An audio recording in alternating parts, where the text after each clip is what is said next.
Jamuna Tira Vanachadi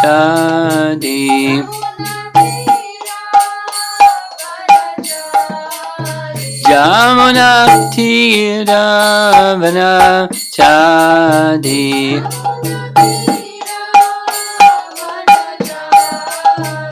Jaya Radha Madhava Kunja Bihari Madhava Kunja Bihari Jaya Radha Madhava Kunja Bihari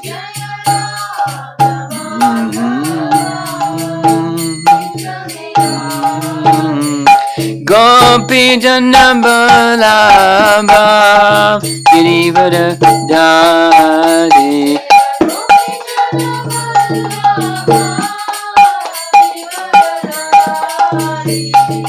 Gopi Janambalaba Girivara Dhari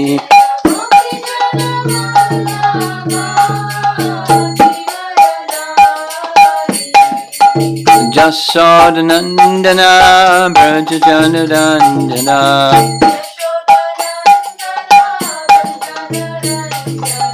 Yasoda Nandana Braja Janarandana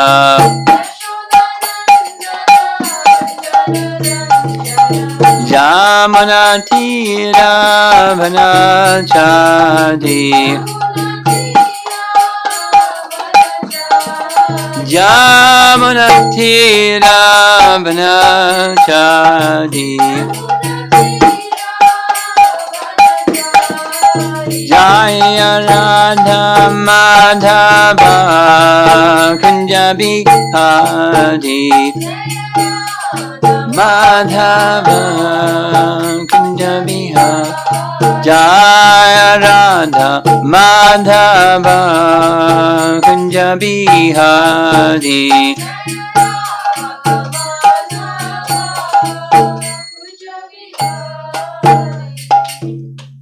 Jayo Vishnupad Paramahamsa Parivajagacharya Astatarasata Srimad Divine Grace Sri Bhaktivedanta Swami Srila Prabhupada Ki Ananta Koti Vaishnavrinda Ki Srimad Bhagavatam Ki Gaur Premanandi.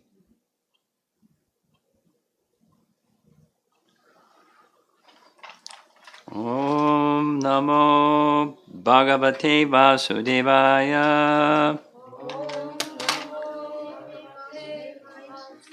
Om Namo Bhagavate Vasudevaya.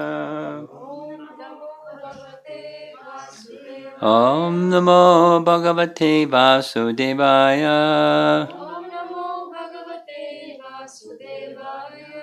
Somebody here likes Rath Yatra. Those are old calendars. I cut it and put it out. And one calendar just on Rath Yatra? Yes. Wow. One on Prabhupada. Yeah. One on Krishna. Oh, okay. That's a good use of calendar paintings or photos. Small project with the kids. Huh? Kids project. Their idea. Yeah. Nice going. No, actually, it was her idea. We were just But they helped me. It was her idea and you did the work. Yeah. That's a good... Everyone did this organization on this one. That's teamwork. Yes. We like teamwork. So, in the evening class, we've been discussing Canto 10, Chapter 8. And I guess I could do a whole review on Chapter 8. Would you like to hear a whole review on Chapter 8? Sure. Okay. An emphasis on Chapter 8 is parental affection for Krishna. There's 5 primary rasas. You know what they are? Neutrality, servitorship, friendship, parental affection, conjugal love. Neutrality. and servitorship, dasya, Servitorship. dasya. Dasya. And Arjuna was Krishna's friend. Sakya, Sakya. parental affection, Parental affection. yeah, Vatsalya, and the gopis, conjugal affection, Conjugal affection. yeah, or the queens. And so those, and there's subdivisions of those and so forth. So this is an emphasis on parental affection. And there are several sections. One section is Putana is killed, first, right off the bat. And then Shakatasura, the cart demon. And then Nanda Maharaj goes to Mathura to pay taxes because he's head of the cowherd community and he pays taxes to the king of Mathura. While there, he has some discussion with Gargamuni, the celebrated astrologer for the royal family, and in a secret place, in a cowshed, appropriate place, name-giving ceremony for Krishna and Balaram. So Krishna is given some names, and one of them, of course, is Krishna. Another is Vasudeva, because Garga says, previously your son was born as the son of Vasudeva, meaning previous lifetimes or previous yuga cycles. Krishna was born as the son of Vasudeva. And then he says a number of things. But your son will have powers like Narayan. Doesn't say he's Narayan. Doesn't say he's not Narayan. He just says he's have powers like Narayan. And with those powers, he'll protect the community of Vrindavan. So take good care of this little boy. And several other very important things. 8 verses. And Balaram is given his names and, so forth. And then they go back to Vrindavan. They have a big festival involving Brahmanas. Krishna is not yet 45 days old.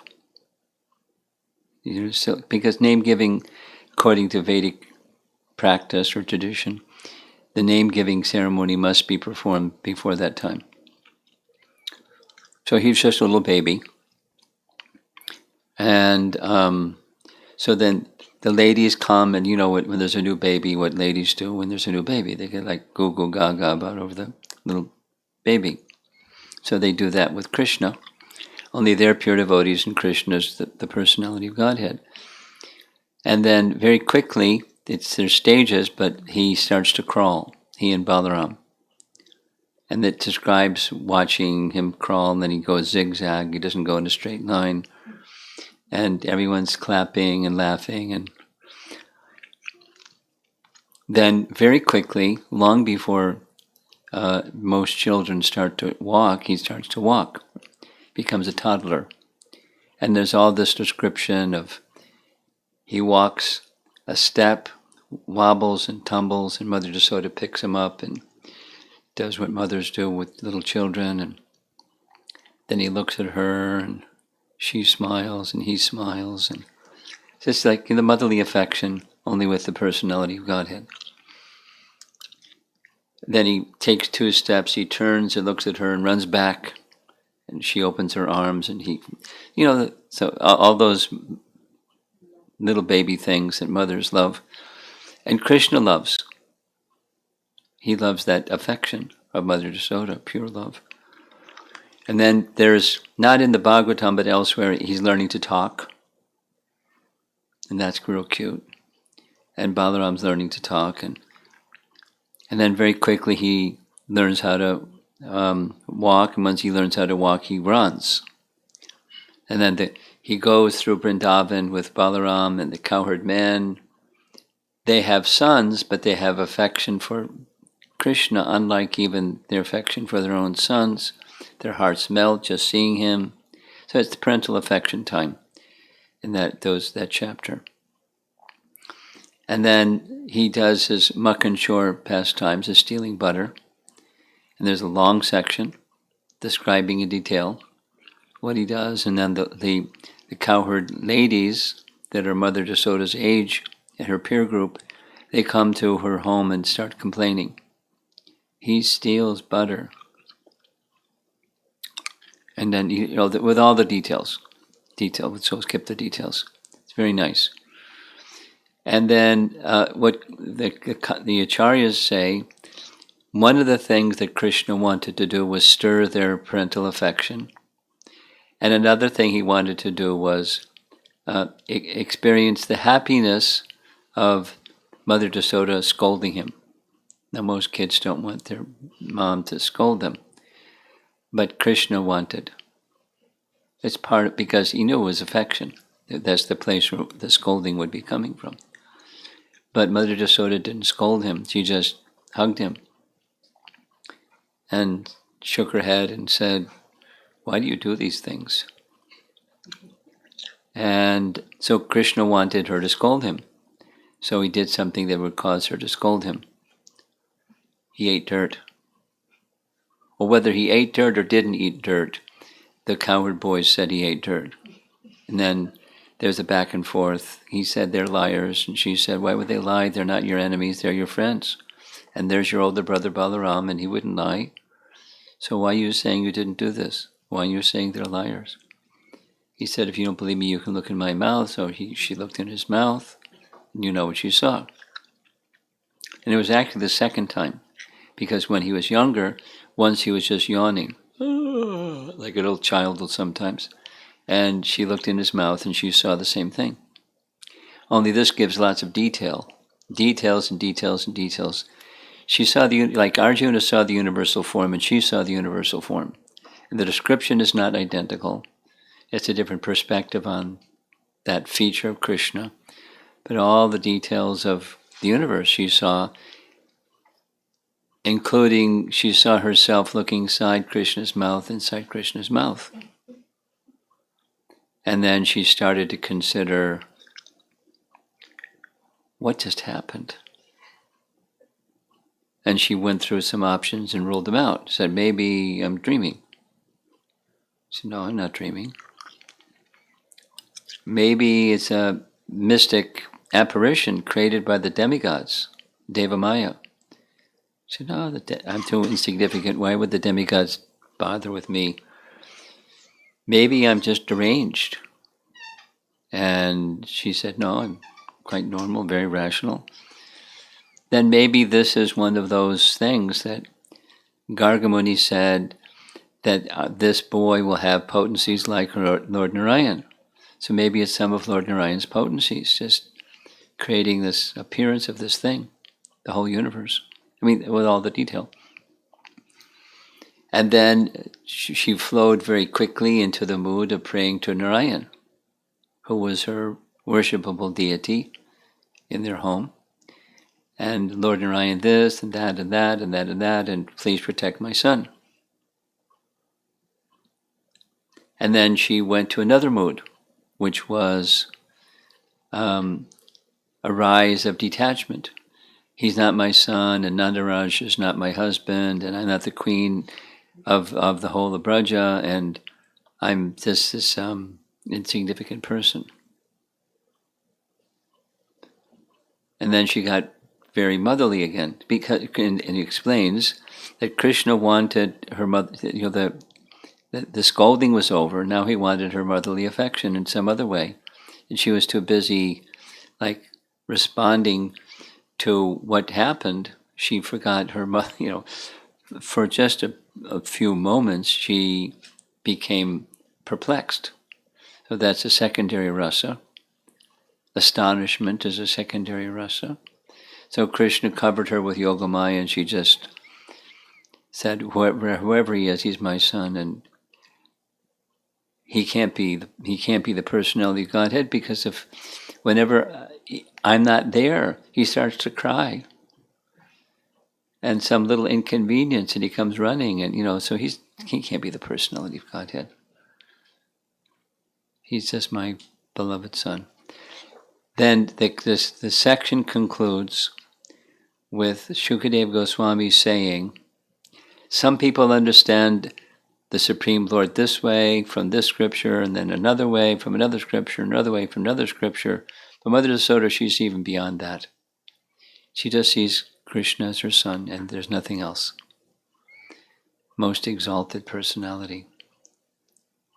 And then Maharaj Parikshit, who's hearing all this, speaks 2 verses. One is a question, the other is an appreciation. The question is, what austerities did Nanda and Yasoda undergo in their previous lives to then now come to this position where they have such love for Krishna? And the second was an appreciation. Although Vasudeva and Devaki gave birth to Krishna, they didn't experience his pastimes of childhood. And Nanda and Yasoda, they're immersed in his childhood pastimes. They're Mahabhaga, most fortunate. So Shukadeva Goswami ended in ecstasy, and Maharaj Parikshit is in that same mood of ecstasy. And then comes the section that we're discussing now. There's 4 verses where Shukadeva Goswami describes something very different than what we hear in the next chapter 9. He describes Drona and Dara. And it's a little technical. I'll go slowly. Nanda and Yasoda, they're literally expansions of Krishna's body, according to our acharyas. He has a spiritual form, and they're expansions of his form. They're his Shakti. They're not jivas, living entities that become something. They're eternally in Krishna Loka, mother and father. And by the Lord's instruction, they expanded themselves. Nanda expanded himself as Drona and took up residence in the heavenly realm, a partial expansion called Angsa. And Yashoda expanded herself as Dara, the wife of Drona, and they reside in the heavenly planets. So they have the same mood as who they're from, and we're going to be reading about it, so you're prepared now.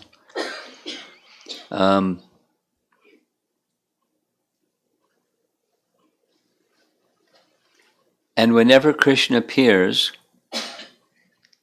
they, Drona and Dara, offer a prayer to Lord Brahma, requesting, we would like to have, we're childless, we would like to have the Supreme Lord as our son. Please give this benediction. And he smiles and says, so be it. And before Krishna appears in this world, you appear first as their mother and father, and then you'll be able to experience the pastimes. So now there's slightly different versions, but the main predominating version is, because they're expansions of Nanda and Yasoda, when it's time for Krishna's appearance, Krishna descends from the spiritual world with his associates, and they come first, Nanda and Yasoda. They're going to be his parents. So they appear, and Drona and Dara enter into the bodies of Nanda and Yasoda. And then when the pastimes are over, Krishna sends them back to the heavenly planets. It's because they're just expansions of Drona and Dara did put a sign out the door saying nobody home back after Krishna's pastimes are over. It was their expansion. So they returned to that position of Drona and Dara in the heavenly realm.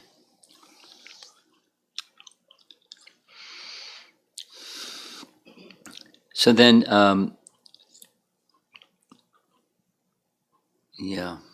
let's go to this section.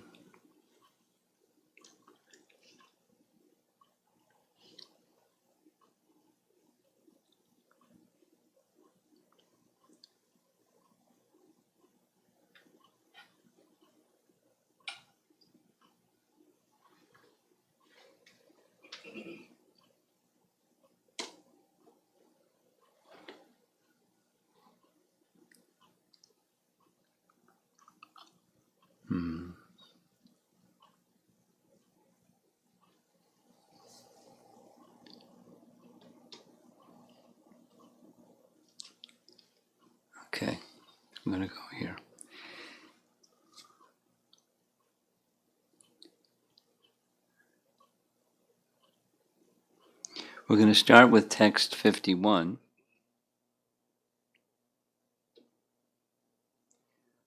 Where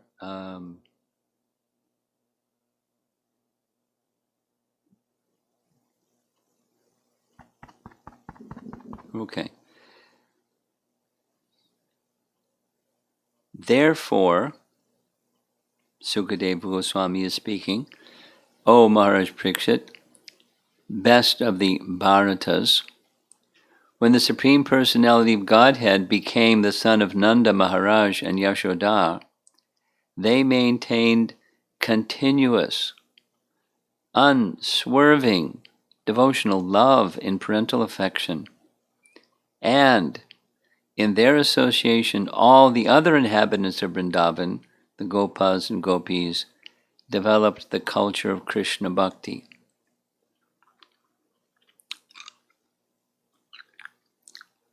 Let's read the purport. This is Prabhupada's purport. We're also going to read commentary from other acharyas, but chapter 8, 10.851. Purport. Prabhupada's purports went through chapter 13 of Canto 10, so this is Prabhupada's purport. Although, when the Supreme Personality of Godhead stole the butter, curd, and milk of the neighboring Gopas and Gopis, this teasing superficially seemed troublesome. In fact, it was an exchange of affection. In the ecstasy of devotional service, the more the Gopas and Gopis exchanged feelings with the Lord, the more their devotional service increased. Sometimes we may superficially see that a devotee is in difficulty because of being engaged in devotional service, but the fact is different. When a devotee suffers for Krishna, that suffering is transcendental enjoyment. Unless one becomes a devotee, this cannot be understood. When Krishna exhibited his childhood pastimes, not only did Nanda Maharaj and Yasoda increase their devotional affection, but those in their association also increased in devotional service. In other words, persons who follow the activities of Vrindavan will also develop devotional service in the highest perfection.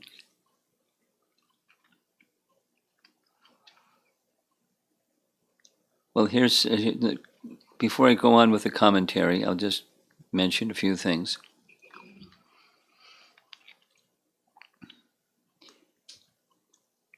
There's different categories of personalities who take part in Krishna's pastimes. The essential ones are his eternal associates in Krishna Loka. They descend with him, and they perform pastimes with him. And the second category is when back in Canto 10, Chapter 1, when the demigods went to the milk ocean and prayed to Lord Vishnu, help! The earth is overburdened with demoniac kings, and Mother Earth over here in the form of a cow has pleaded for our helping her. Please take birth on earth. And he said, okay. Very soon I'll appear. Before I go, please tell the demigods, this is Brahma he's speaking to, instruct them that they should also take birth and they can participate and assist me in my pastimes. So Brahma conveys that message. So some of them appear and some of them, a partial incarnation appear, like Drona and Dara. And there's others from the heavenly realm into this realm. So that's the second category. Then there's a third category. The third category is those who in their previous life have become perfect. Sadhana.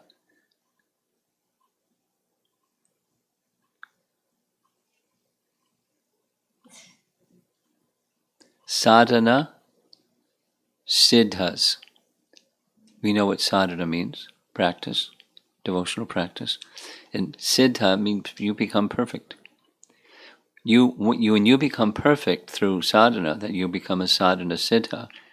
And where do you go? You don't go straight to Krishna Loka, but you go to the place where Krishna is performing his earthly pastimes, somewhere in the universe, some universe.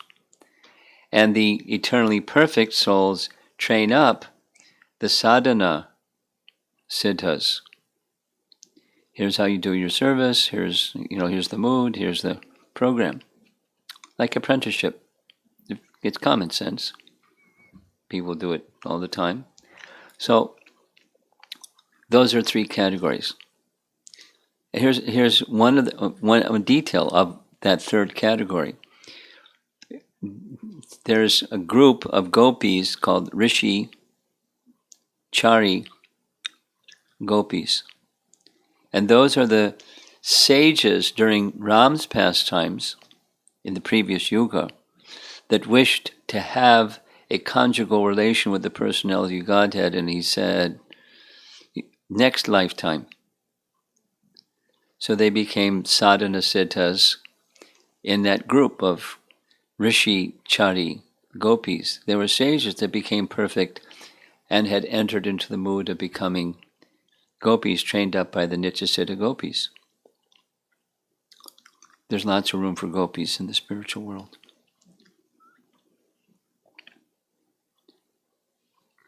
So Nanda and Yasoda, being eternally perfect, they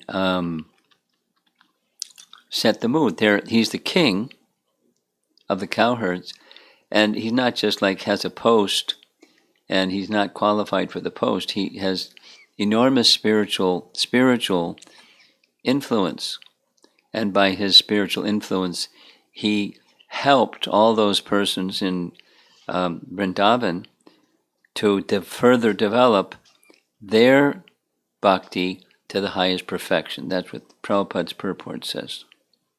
Okay, so now Vishwanath, we're going to hear about Drona and Dara.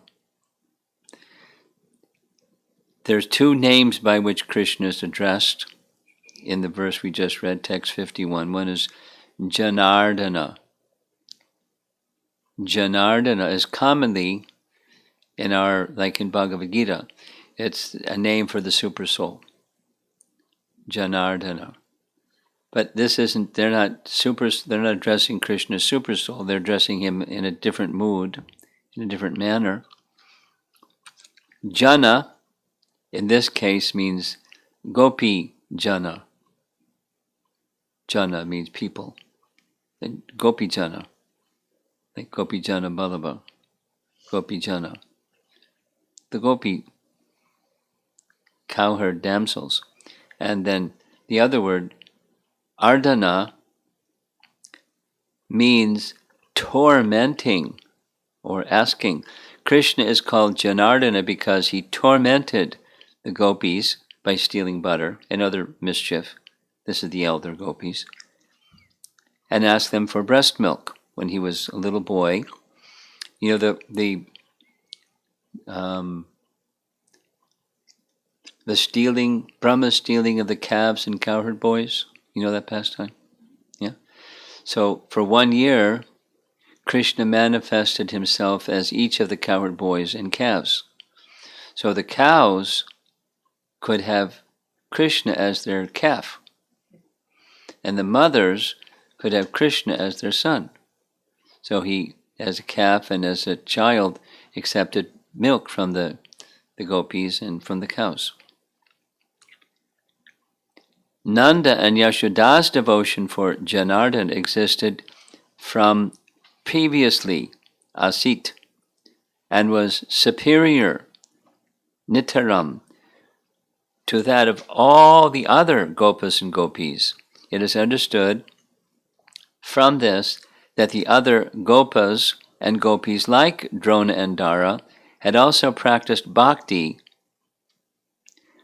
like Drona and Dara in previous lifetimes. So the other persons who were participating in the pastimes, like Drona and Dara, they were enriched by the excellent affection of Nanda and Yasoda. That's what he's saying.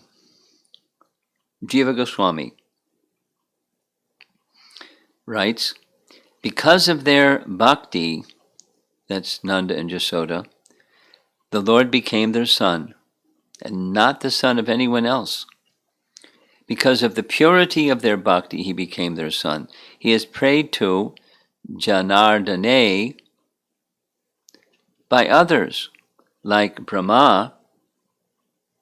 In his prayers comes chapter 14, but is not obtained by them, since he was the most rare form, Swayam Bhagavan Bhagavati, Krishna. That's another name used in this text 51. Their bhakti, Nanda and Yasoda's bhakti, was more praiseworthy than previous bhakti. That's Drona and Jara, who had entered into them. They became enriched by Nanda's and Yasoda's bhakti. That praiseworthy bhakti also existed in the chief cowherd men and women who had naturally intense vatsalya, parental affection. Sanatana Goswami writes, because of Brahma's words, that was, he told the demigod to take birth, he who was not a son became a son of Nanda and Yasoda directly, not being born from Vasudeva and Devaki. He was born along with a female form, Mahamaya or Yogamaya. If he was not their son, the intense bhakti would not be possible. He had the spiritual form of a son. This indicates their qualification of eternal bhakti. So you would like to know a secret? It's a secret you can tell other people, but it's not a well-known secret. So they may think, what, you got a hole in your head or something. But here's the secret. It's a mystery. We very usually hear that Krishna was born in the prison house of Kamsa, the son of Vasudeva and Devaki, in four-arm form and the whole thing. And we very rarely hear that Krishna was born as twins, also simultaneously, the same night in Gokul. We hear that Mother Yasoda had a female child, Yogamaya. But our acharyas describe, and there's scriptural reference that supports it, she actually had twins. Krishna was the firstborn, and Yogamaya was the secondborn, so she was the younger sister. And when Vasudev brought his son to the side of Mother Yasoda, the Vasudev Krishna, now in a little child form, merged or entered into the body of the first child, the boy, Swayam Bhagavan Krishna, because he's the source of everything.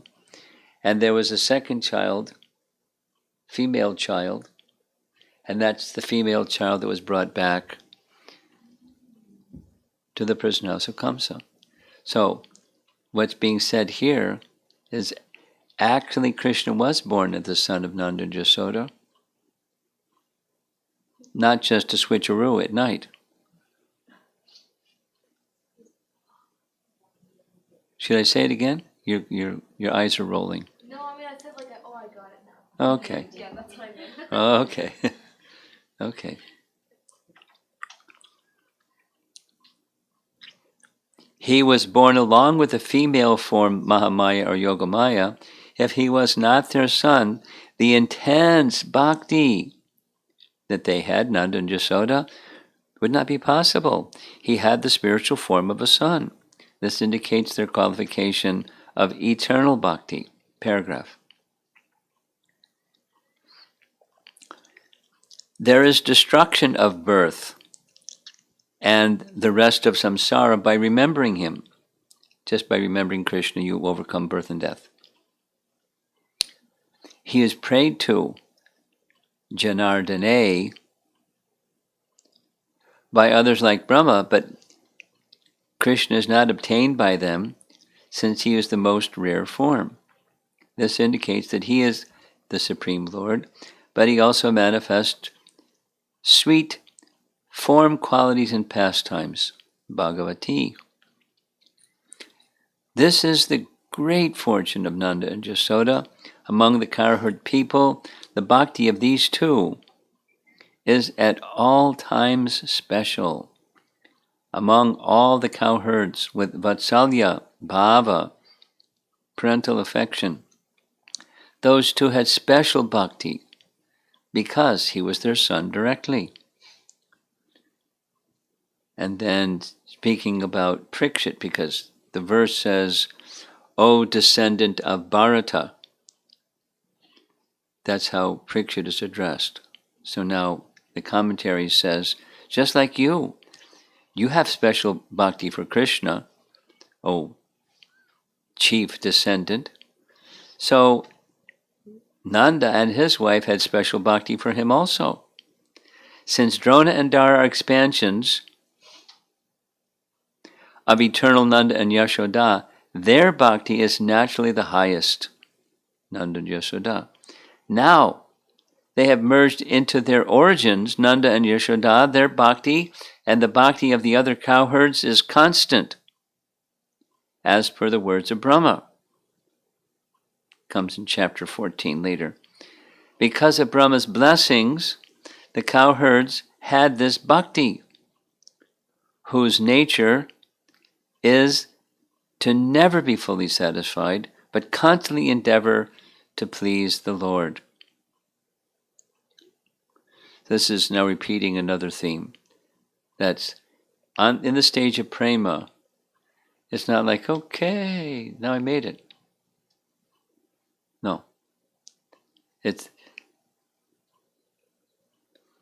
not the material kind of satisfaction. Like, let's say, when you eat a meal, at a certain point, somebody may say, would you like some more, this and that? And you say, no, I'm full. There's no point of feeling full for those who are pure devotees. There's always endeavoring further and further and further to please the Lord. So get used to it. It's a good position. Next paragraph. Just as Krishna respected Shiva and accepted the blessing from him to obtain Samba as a son. So this is another one of those, the demigods appearing on earth to take part in Krishna's pastimes by the order of Brahma. So one of those is Krishna's son Samba. Who is, those who like to read Krishna book, who is Samba the son of? Who is the mother? Jambavati. Jambavati. You know who's Jambavati, right? No? It's a really nice story. You know the Shamantaka jewel story? Shamantaka jewel? The jewel? The jewel. Oh, that, yeah. Yeah. So the jewel was in the cave with Jambavan. Oh, yeah. And so his daughter was Jambavati. So Jambavan gave the jewel and his daughter to Krishna. So Krishna married Jambavati. She was, yeah. And so that was one of the 8 principal queens. And the first the first son of Jambavati and Krishna was Samba. And Samba later is the one who's with this stone dressed as in a sari, coming before the sages saying, you know that story? I know about the Jamwati and the jewel story, but I don't know what happened after. So like the Samba story. Okay. Well, what's being said here is Samba is a partial expansion of Kartikeya. Kartikeya is one of Shiva's sons. Ganesha is the other. Yeah. So, I'll read it again. Just as Krishna respected Shiva and accepted the blessing from him of obtaining Samba, parentheses, Kartikeya, Shiva's son, as his son, so Nanda respected Brahma, who was eager for the Lord to appear, following Brahma's instructions. Otherwise, Brahma would not say, now here's a quote from Brahma's prayers, comes a later chapter. Brahma says later, my greatest possible good fortune would be to take any birth, whatever, in this forest of Gokula, and have my head bathed by the dust falling from the lotus feet of any of its residents. Their entire life and soul is the Lord Mukunda, the dust of whose lotus feet is sought even today by the Upanishads. So that's a quote by Brahma about the exalted nature of Vrindavan and his desire to take birth anywhere, any kind of a blade of grass or anything at all. So the dust of the residents of Vraja would fall on his grass body. And then he concludes, this is described in detail in Bhagavatamrita. What's Bhagavatamrita? It's a book written by Sanatana Goswami that's like a commentary on Srimad Bhagavatam. It's printed by the BBT. It's about this thick. It's 3 volumes. Each volume is... So it's really nice. And I'm going to read 2 verses in purports. Sanatana Goswami wrote the book, and then he wrote the commentary on the book. So what we're reading is his commentary. So the conversation is between Narada, who's speaking, and there's 2 other people present before him. One is the one he's speaking to, that's Gopakumar. Gopakumar is a cowherd boy, and he wants to see Krishna. And then the other is Uddhava. Uddhava was the one that carried the message from Krishna to the gopis. That's Uddhava. So Narada is speaking. Lord Brahma grew to understand better than anyone else the special glories of Gokula, the abode of all Krishna's pastimes. So with great respect, he praised the Supreme Lord who embodies the exalted tastes of pure love in Vraja. And here's Sanatana Goswami's commentary. Brahma's defeat by Krishna in their match of wits, that was, Brahma wanted to see what's the extent of Krishna's power. So he kidnapped the calves and cowherd boys to see what Krishna would do, and you know what Krishna did.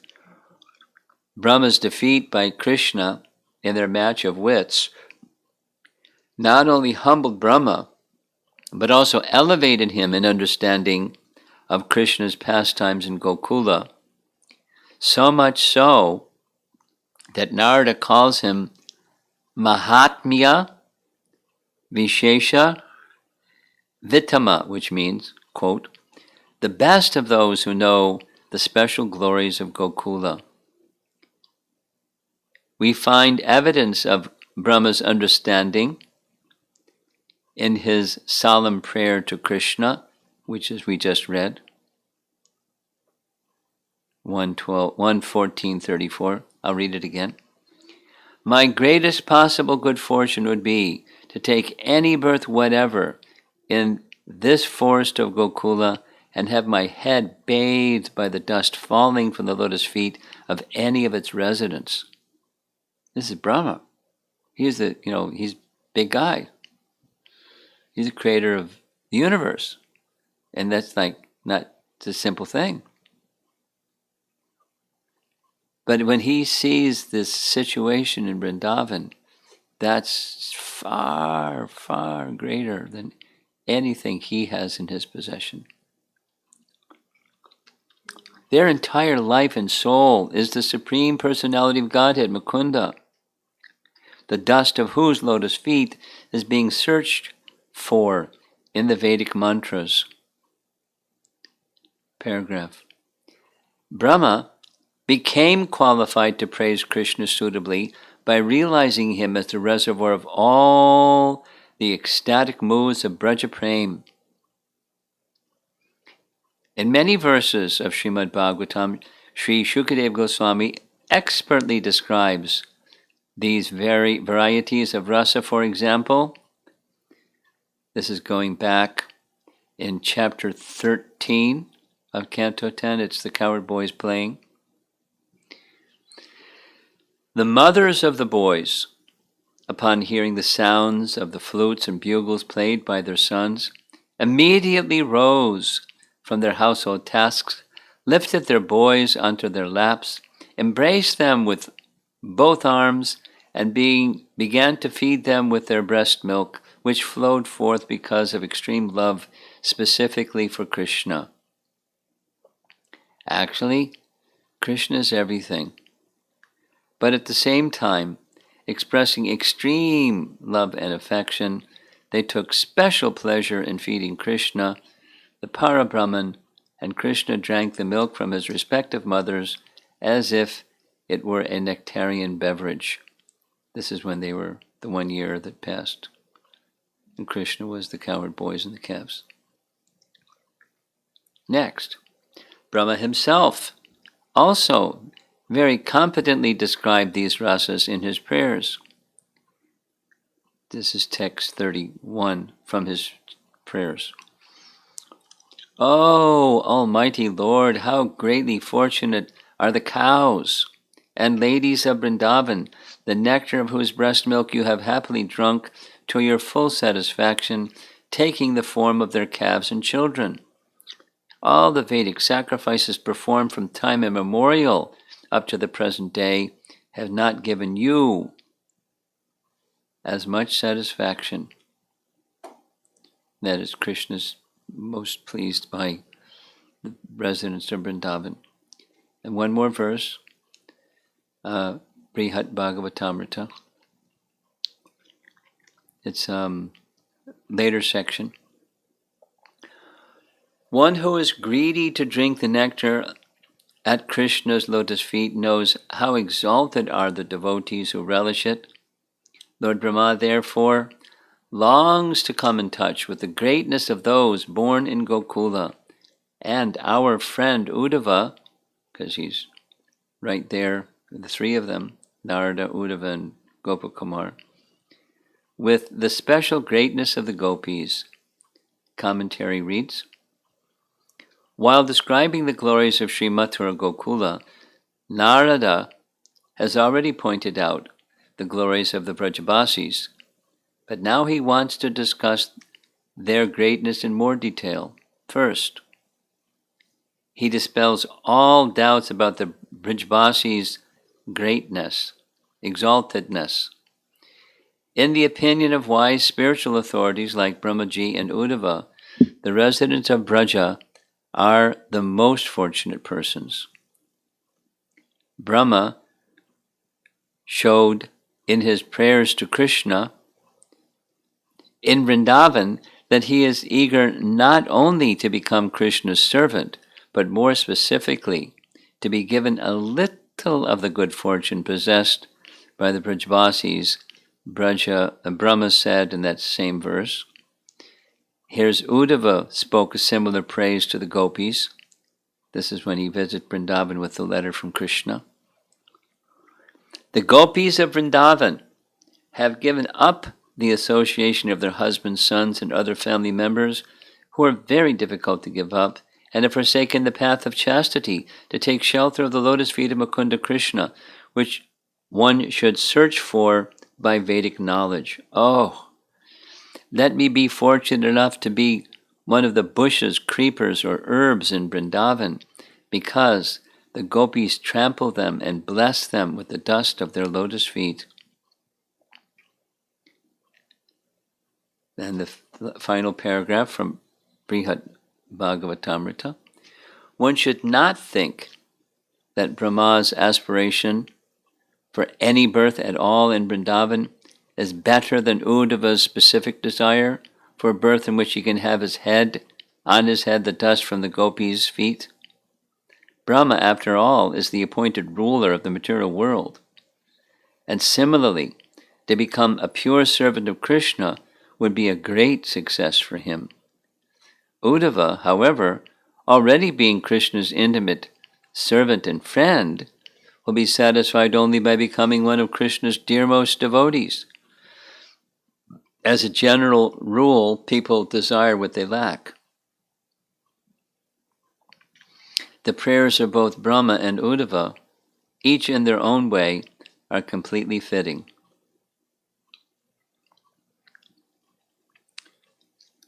And one more, then we're going to end. This is Shukadev, this is Jiva Goswami speaking on this verse. And here's the verse again, text 51. It's from Krishna Sandarbha.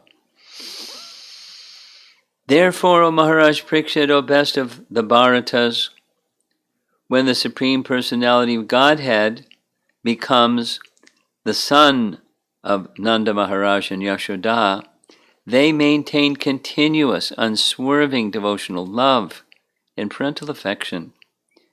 And in their association, all the other inhabitants of Vrindavan, the Gopas and Gopis, develop the culture of Krishna Bhakti.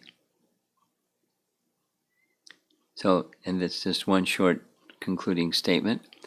In this verse, the word putra bhuta indicates that because of the intense parental affection felt by Vasudeva, Devaki, Nanda and Yasoda for Lord Krishna, the Lord became their son. Without intense parental love for him, it is not possible for one to get the Lord as a son. And that's it for this evening. Continue tomorrow. Something that we heard in the course of all this, well, is the theme overall is the exalted nature of Yasoda and Nanda. Of course, the exalted nature of the residents of Vrindavan in general, compared to any other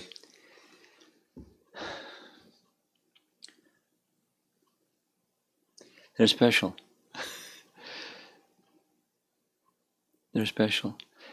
In any religious teaching or theology, there's an idea of God, and God is great, and you should love God, and so forth.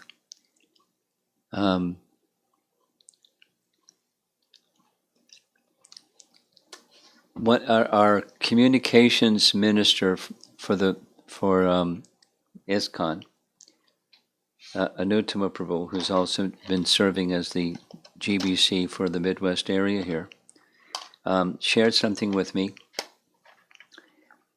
In his service as communications minister, for 15 years, he's been regularly going to interfaith meetings.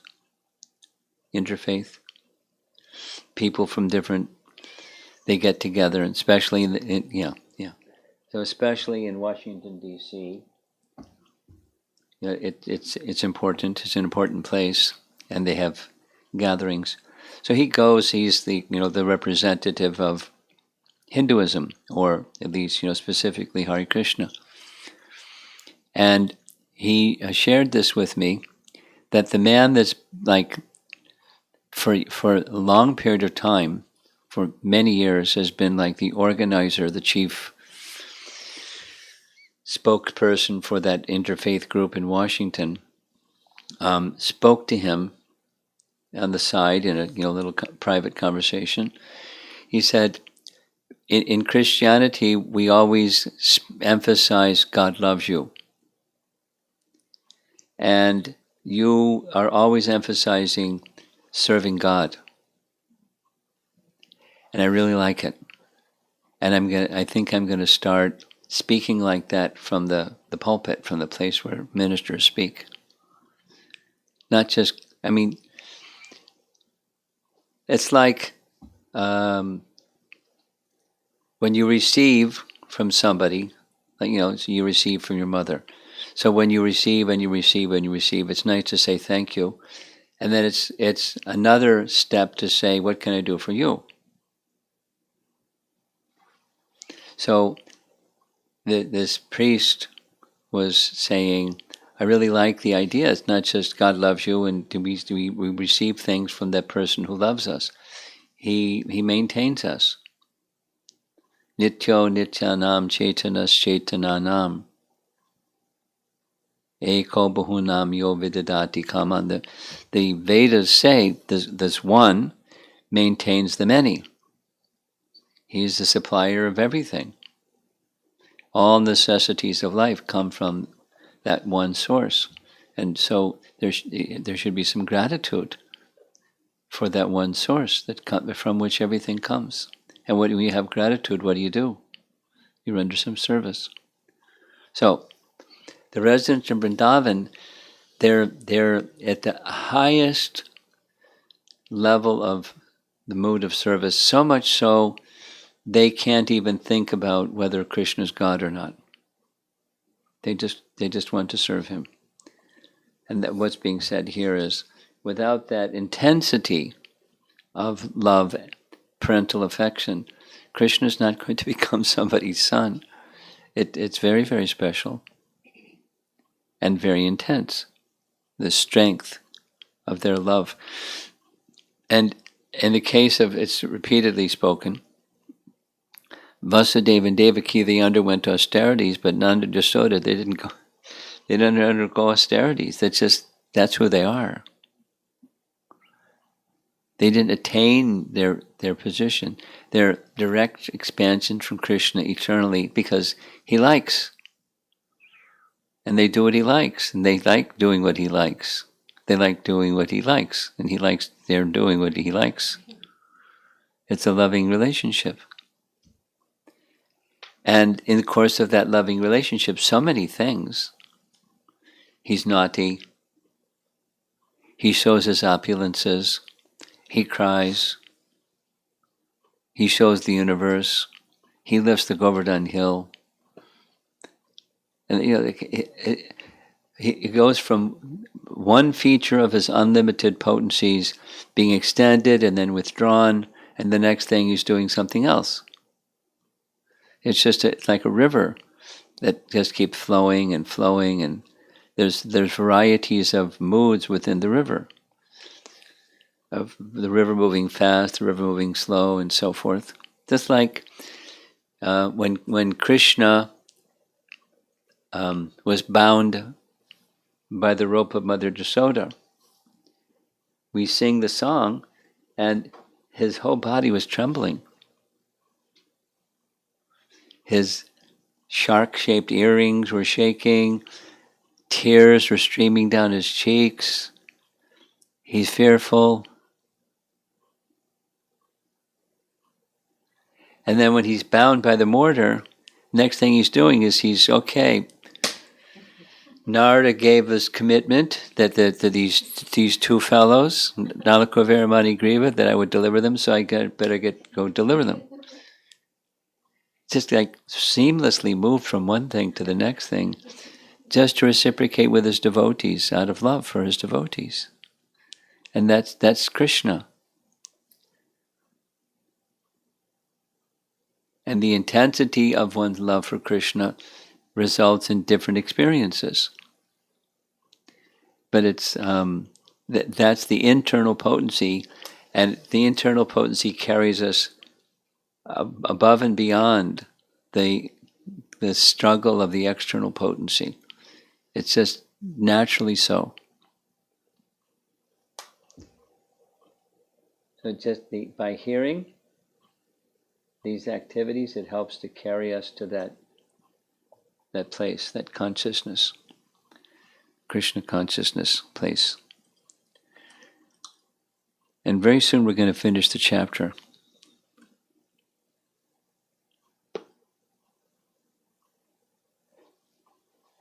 Okay. Any discussion? What we've been doing? Yes. Anything in the room first, and then we'll see if there's some questions online.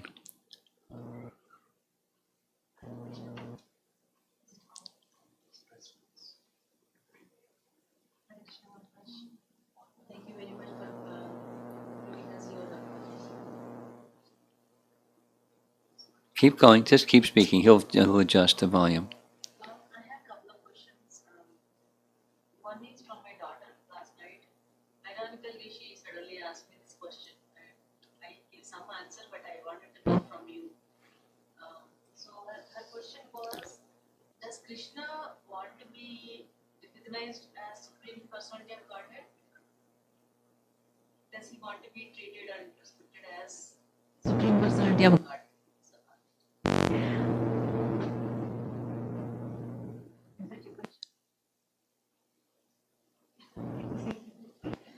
Pretty close?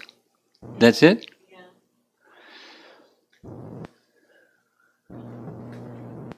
She's giving some qualifier. Go ahead.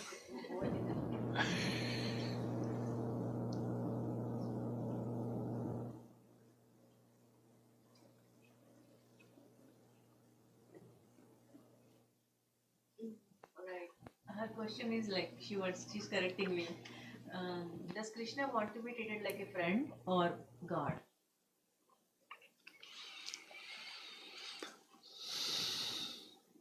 What Krishna wants is Krishna wants to reciprocate with everyone. So some people want friend. Some people want worshipable Lord. Some persons want enemy, competition. So Krishna just reciprocates. So what does Krishna want? He wants our love, and depending upon how we extend our love to him, he reciprocates. He especially likes the residents of Vrindavan. He especially likes the residents of Vrindavan. And the reason is because their love is unrestricted. But there's some that have friend, but none of them in Vrindavan see him as God. All powerful, supreme, let me worship him because he's all powerful and supreme. None of them see like that. When they do, for just a moment, it's like a curtain, and then close the curtain. And they forget all that. So but it's sweetness more than majesty. So Krishna likes the sweetness more.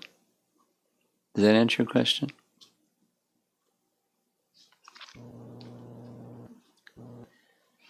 Let's give a worldly example.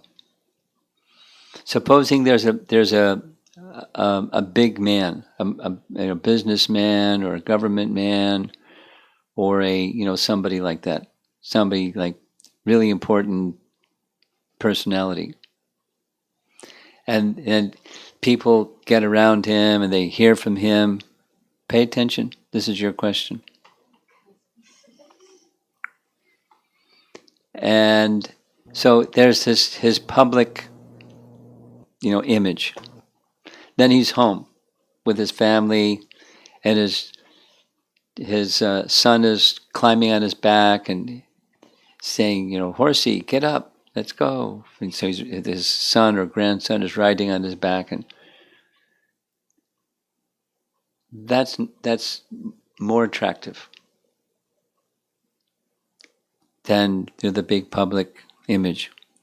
Now, that's natural. Now, some people are just like super proud and they don't care anything for family. They care about their public image. Some people are like that. But Krishna's not like that. He'll take the profile if it's required. That's what he does in Vaikuntha. But in Krishna Loka, he's more attracted to the intimacy. But there's also varieties. But he'll reciprocate with the love of anyone. As they regard him, he'll be there for them. Okay. From today's class, I have some questions. Okay. So the second category is. Can you adjust the volume? Go ahead. Keep speaking. So the second category of so from the heavenly planets, the beings from there they will come to earthly wherever Krishna is born, and then Assist him in his pastimes. Right. So that is second category. Third category is you said sadhana siddhas. So are sadhana siddhas equivalent to raganuga bhaktas? That's a nice question. To enter into Krishna's Vrindavan pastimes, yes. So then we have to become raganuga bhaktas to be able to. Well, if you're a follower of Lord Chaitanya, that's where you're going. When you get on the train, that's where the train's going. We're not there yet, but that's where the train's going. So then it is true that Vaidhi sadhana is mandatory before one comes to raganuga. Yes. We have to qualify ourselves. Okay? One last question. This is more personal for me. When I was growing up, I was not in a really very educated family. I did not come from very educated family. A very what kind of family? Very educated family. Educated, okay. So we were mostly shouting at each other and not really talking very nicely, like talking polite. So many times I get feedback saying we need to be more polite. So yes. Currently. Many times I do get it in the here and there. Okay. So I do have to change. I understand I'm in this process where nature we have to change our nature to get to that loving relationship with Krishna. So to make that practice of being more polite, can you give me any suggestions, like guidance, like how, any ideas to put in practice?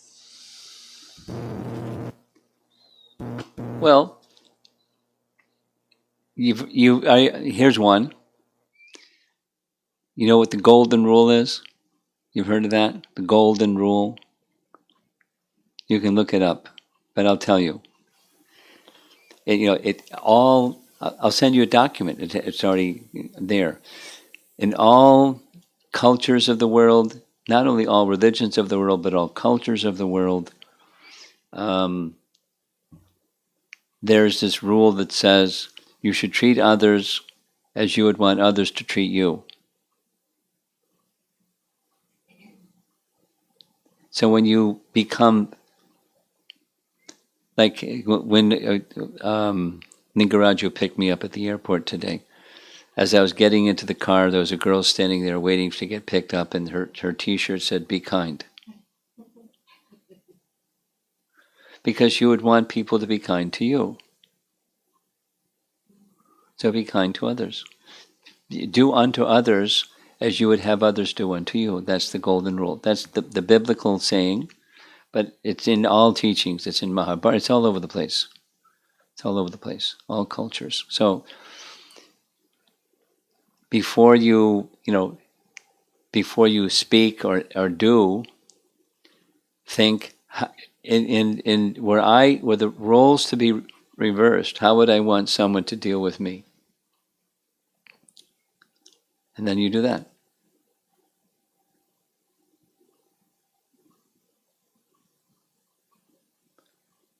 It takes a while, but it's a lifestyle or a principle or value. And then here's a suggestion. This we discussed in January. Maybe you remember the suggestion, the exercise. This came up just during this recent visit also. Someone wanted to develop a certain quality. It was a teenager that wanted to, not react when people said harsh things and so on. So, because I don't like when I get like that. So, at the end of the day or sometime during the day, you pull out a little journal and you reflect on key decisions you made during the day of what to say or what to do or something. And then you look at the decisions that were made or the actions that were taken that were important, and did that decision or action align with your values? And if it didn't align with your values, where did it come from? And I want to get more towards my speech and behavior, that the observable things that I do matches what's inside. I want alignment. And then when you start to do like that on a regular basis, you'll do it automatically as the day unfolds. You'll be monitoring am I aligned with my values? And then you'll become more clear, this is important, what your values are. Because without going through that exercise, so right now the value is, however you might want to say it, be less harsh or be more thoughtful or be more kind when you speak and do things in relation to people. Be more thoughtful. Well, how is this going to impact them?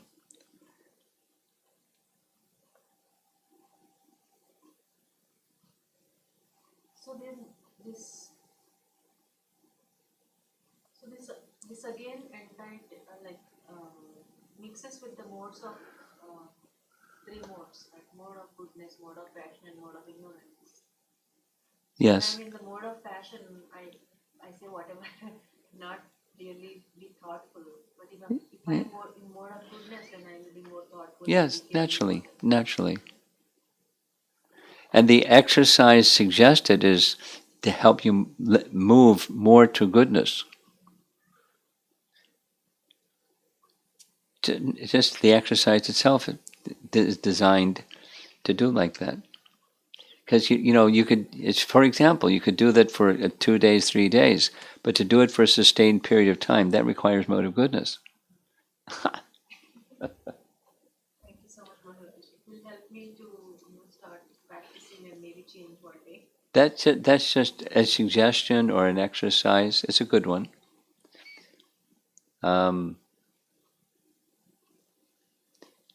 There's a step that goes beyond that, and that is, what's the reason?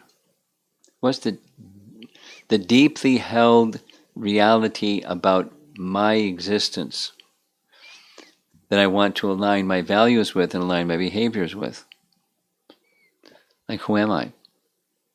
Or what's really important to me? Besides, be more kind and be less harsh. What's in a deeper level? The deeper level is, you have to discover it, not just check the box in your Bhakti Shastri exam. But it's, I want to be pleasing to Krishna.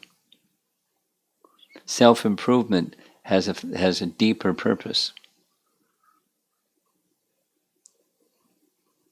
Bhakti, acting for the pleasure of Krishna.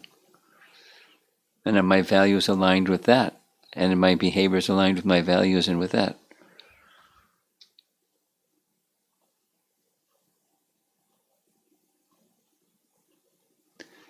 Okay. My mic is not working good, Maharaj, so minus one.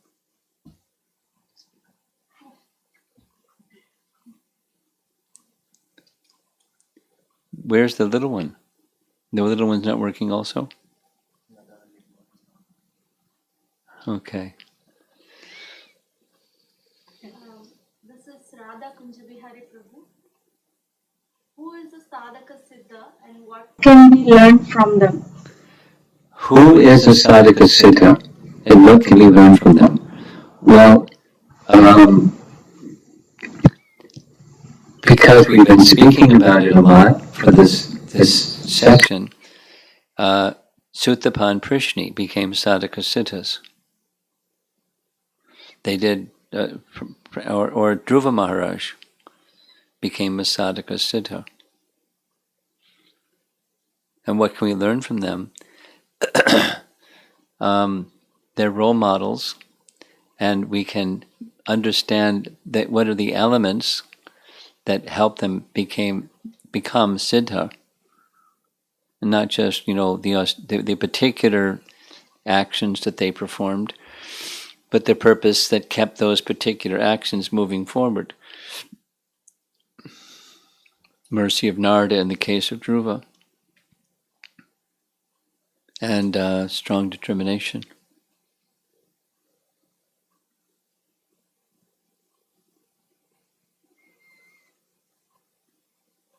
There's other examples.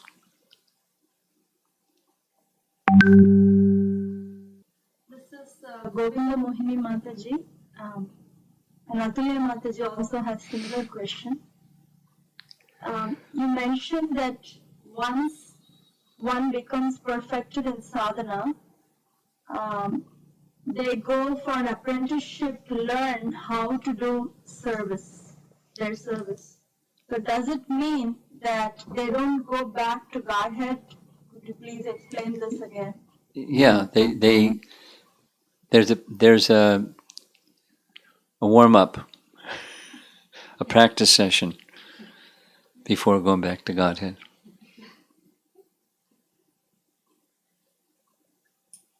This is Uttama Bhakta Prabhu. Srila Prabhupada mentions two types of souls, fallible and infallible.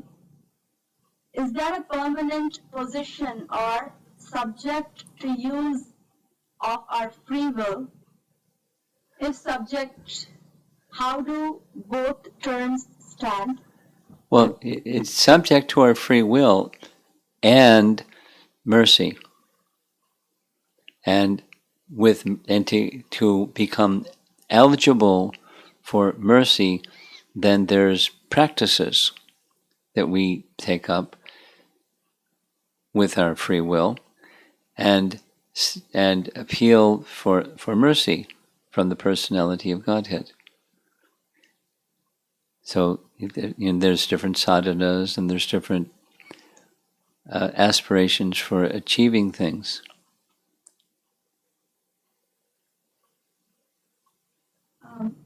He has a second question, Uttama Bhakta Prabhu. Regarding interfaith, not only we practice how to love God in His personal form, but also have a female aspect of God who is amazingly merciful, which doesn't exist anywhere else. Is that correct? Well, not exactly. I mean, there are shaktas that don't have a personal form, and they worship the merciful female Shakti. So it's not so simple like that. That's it? This is from Sri Kishore Prabhu. I have a question about Drona and Dhara. You mentioned that they are blessed to be parents of Krishna whenever he incarnates in this world. There are incarnations like Narsimha and Kurma who apparently do not have mother and father. That's right. And so no Vatsalya Rasa exchange. Right. How is this boon fulfilled in such incarnations? It's not. That our acharyas specifically speak. The pillar is not the mother pillar. Or Varaha appears from the nostril of Brahma, so it's not, mother nostril. There's not a mother figure because he doesn't require anything. He doesn't require a mother. He's accepting that position as a son from Nanda and Yasoda, or Vasudeva and Devaki, because of their particular affection, parental affection. But it doesn't require that at all. It's just reciprocating with their affection. Okay? How about your other daughter? Anything? Yeah. Oh, for me? Yeah, anything. No, I understood it completely. It was great. Okay. Okay. Good for you. Yeah. She's been reading Srila Prabhupada Leela Mrita. Uh-huh. So I'm on volume 4, she's volume 1. Uh-huh. So she's asking me questions from volume 1. Thinking I remember everything, but I don't. Uh-huh. Good. Good. Very good. That's your summer reading project? Yeah. Good. I finished the Leela Mrita. Good. Okay. Srila Prabhupada ki jai.